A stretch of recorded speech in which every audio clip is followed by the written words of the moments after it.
In the days when the earth still listened to human footsteps, there stood a village called Zangoma, cradled between a restless river and an ancient Irako tree.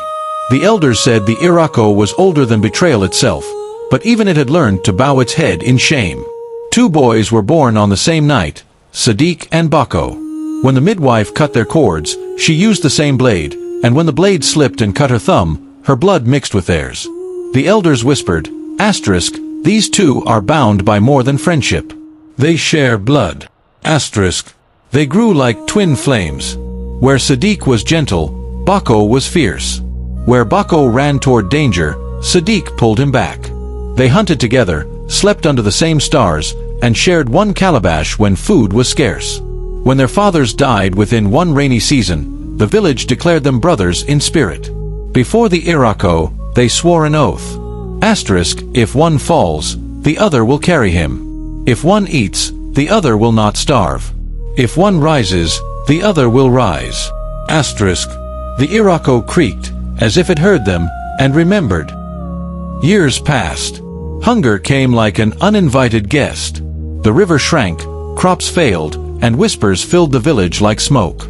The elders spoke of a sacred title, Keeper of the Granary, a man chosen to guard the village's last hope. Only one could be chosen. Sadiq was known for his fairness. Mothers trusted him. Children followed him. Even the elders nodded when he spoke. Bako knew this. At night, jealousy crawled into his chest and slept there. He watched Sadiq laugh with the people and felt himself shrinking, like a shadow at sunset.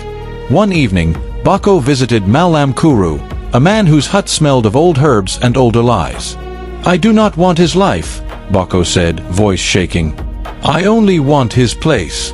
Malam Kuru smiled without warmth. Places are taken, not given. On the night of the new moon, the village drum went silent. By dawn, screams tore the air. The granary had been opened. The seals broken. The sacred grain scattered like sand. The elders demanded a culprit. Before Sadiq could speak, Bako stepped forward, eyes wet, voice trembling. It pains me, he said, but I saw Sadiq near the granary last night. He carried a sack. When I asked him, he ran. The village gasped. Sadiq laughed once, short and broken. Bako, he said softly, look at me. But Bako looked away. The oath under the Irako cracked. Without trial, without mercy, Sadiq was banished. His mother tore her wrapper and cursed the sky. Sadiq said nothing. He only picked up his staff and walked toward the bush. As he passed the Irako, a single leaf fell. It landed on his shoulder like a goodbye. Years later, Zangoma prospered again. Bako ruled as keeper of the granary, but his nights were long and loud. No amount of palm wine could drown the sound of that oath echoing in his dreams. One dry season evening, a stranger arrived, thin, scarred, eyes deep like buried rivers. He healed the sick, spoke little, and slept beneath the Irako. When Bako heard of him, fear tightened his throat. That night, the stranger came to the granary. Bako followed, spear in hand. The moon revealed the truth. Sadiq, Bako whispered. Sadiq turned slowly. His voice was calm, but it carried the weight of years. I came to return what was stolen, he said. What? Bako asked, trembling. Our blood. He opened a calabash. Inside was dried grain, mixed with dark red stains. I guarded the village from afar, Sadiq continued. When raiders came, I led them away.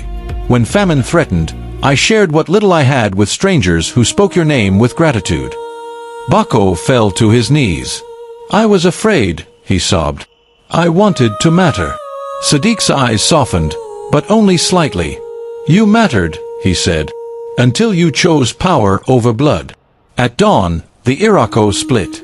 A deep crack ran down its trunk. Sadiq left again, this time by choice. Bako remained, alive but hollow. The elders say betrayal does not always kill the betrayed.